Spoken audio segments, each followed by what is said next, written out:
Hey guys, how's it going? Hope you're doing well. My name is Crown, and today I'm going to read you some very interesting stories that I hope that you're gonna love. And now, without further ado, let's go!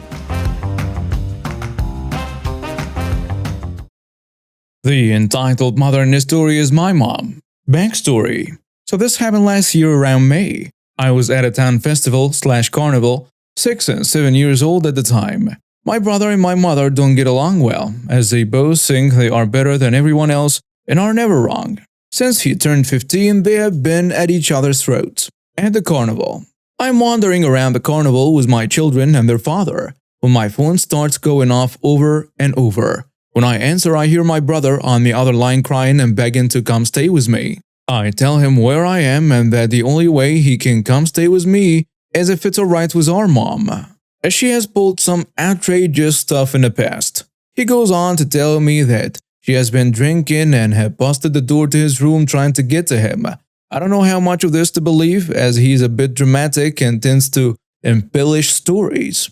I get a call while on the phone with him. It's my mother, and before I answer, it goes to voicemail. So after I calm him a bit, I agree to hang up with him and call mother to see if I can calm the situation a little for both of them, and to get her side of the story too. The truth is usually somewhere in between their two stories.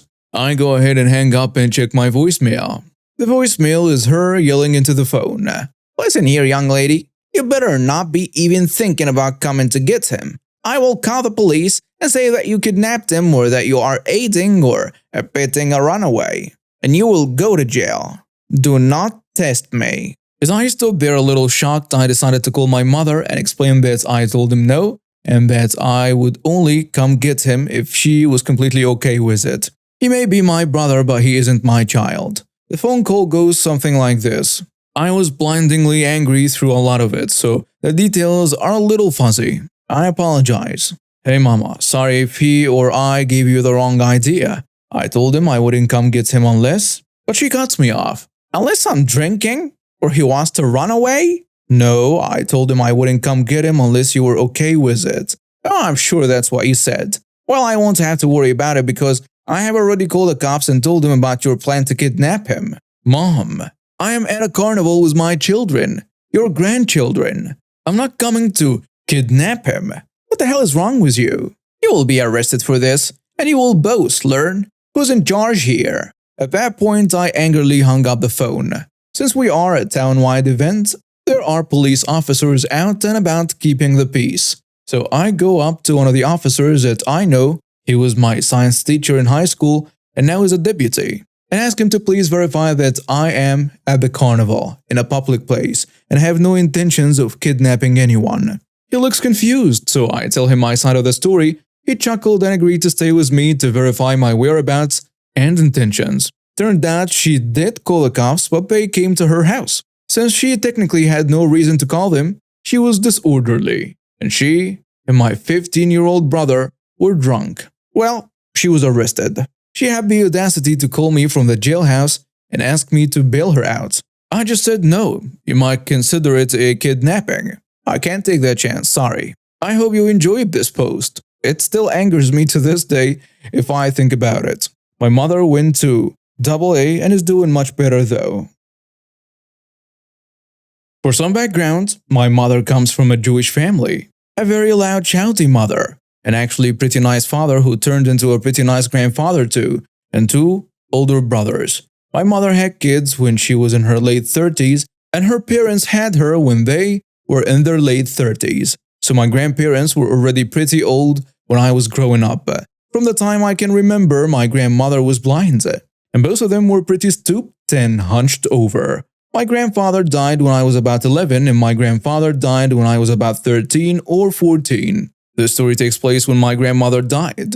When her husband, my grandfather, passed away before her, it came as an objectively crappy surprise. So in order to help support her, all of the siblings decided to give up their inheritances back to their mother so she could afford an in-home care assistant and other necessities. Remember, she was blind as a bat. She had the damn hearing of one too. You could never slip anything past her. It was maddening. When she finally kicked the bucket, we had never been close. She was an angry Jewish mother until the very end.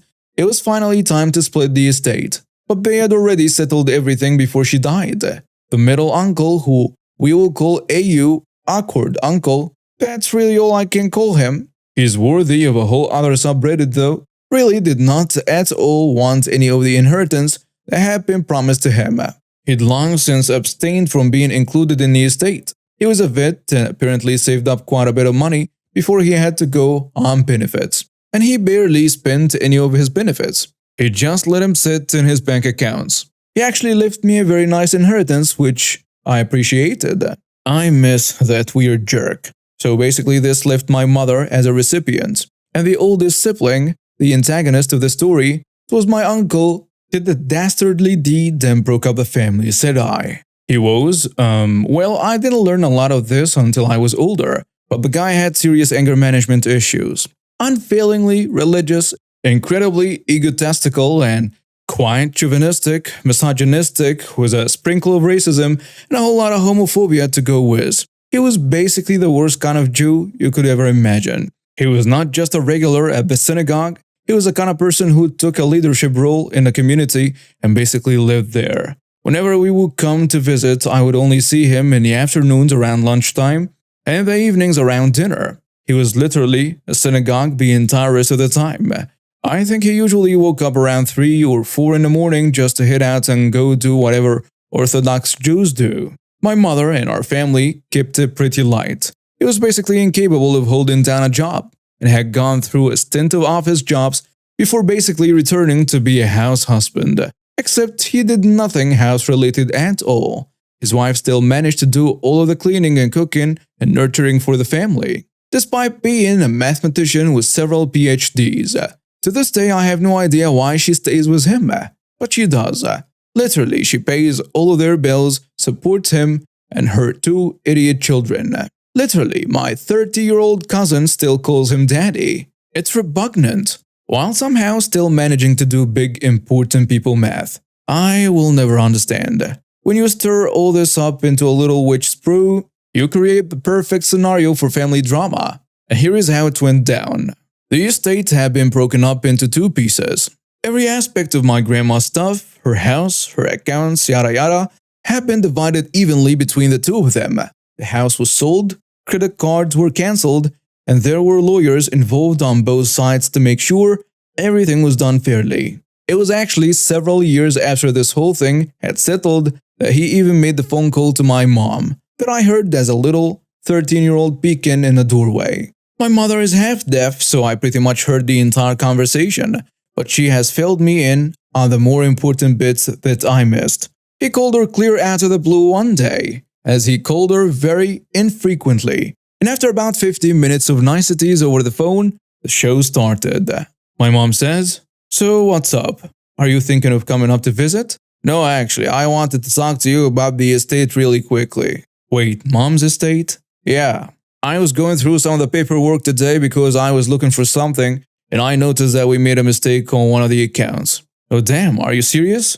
"Yeah, I found some paperwork from one of her accounts, and my name was the only name on it, but we split the money inside of it. I need you to send me back the money." My mom, utterly confused, why?" "Well, because it's my money. My name was the only name on that account, and we accidentally split it up. I was going to send you the statements I found so you could see." My mom's a lot smarter than people think she is. I don't doubt for a second that she remembered every single account number, or at least had them written down somewhere. She always saved every little bit of paperwork or scrap of legal whatever that she scribbled on.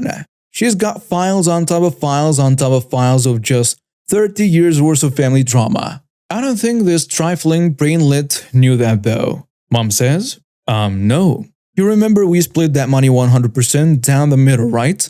"Yeah, but it's mine and I need it back." "Well, I bought a new kitchen with that money. You came over for the holidays and saw the kitchen. Well, I suppose you could start paying me back in installments." "Are you out of your mind? If you recall, there were plenty of bank accounts that had just my name on them. Those ones were split evenly down the middle too. Mom wanted that one to be just for me. If that was the case, then why didn't she put that in her wishes? She told us this stuff when she was still alive. There is no way you don't remember this." Well, she told me and not you. I'm older and she knew I'd need that account. Listen, is this going to turn into a thing? Like, should I call my lawyer? I can't tell if you're joking or not right now. This is around when I heard the yelling. You know, Jewish mother-in-law. I came out of my room and I just sort of leaned on the threshold and listened. I'm willing to get mine involved if you need more clarification. Can they send you the papers? No. I can't believe you'll be this selfish right now. If you're really going to do this, take me to court. She slammed the phone down after that. I remember asking her if she was okay and she vented a little bit, but otherwise, I didn't think much of it. It wasn't until years later that I asked as an adult if he actually ended up trying to sue her. I thought he wouldn't. Apparently, he absolutely did.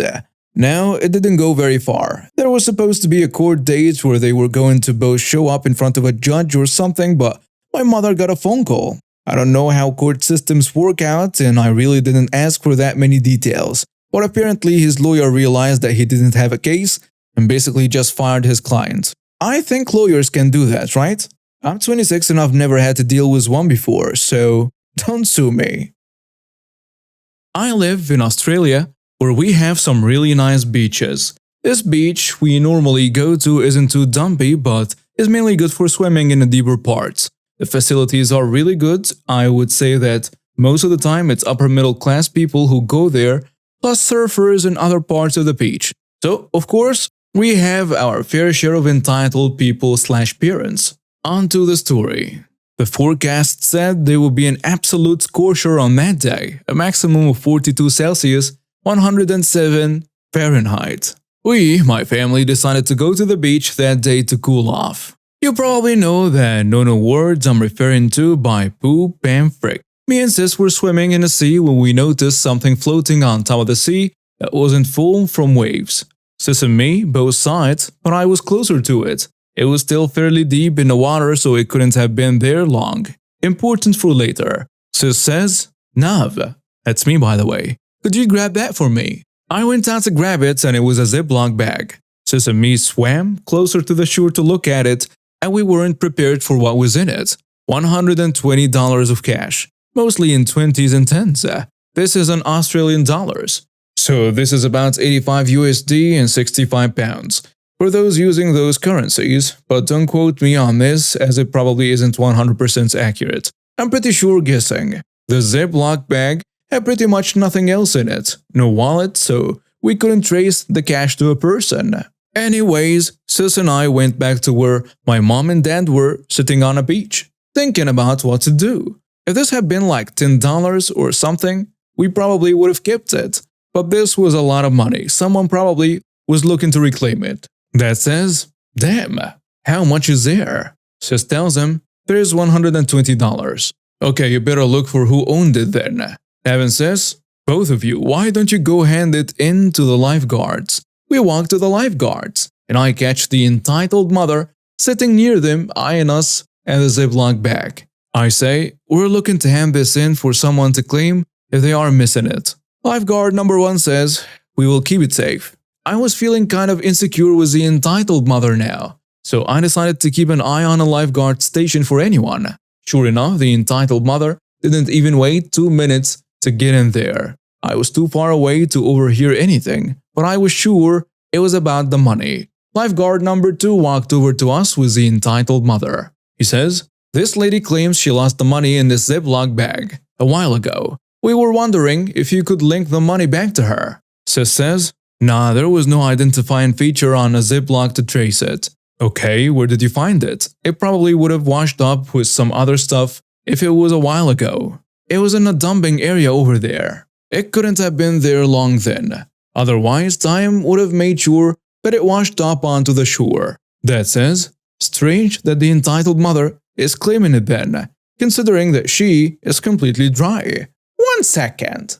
After a minute, the entitled mother comes back with the entitled kid, who was about 9, and wet from the sea. The kid says, I must have dropped it while I was out there. Then she adds, please give us the money. I was going to go buy my son an ice cream and some video games. The guard tells her we can't give you the money unless we can conclusively prove that you had it. The entitled mother is looking at the bag and sees one of the notes has a tear in it, and she whispers to the kid.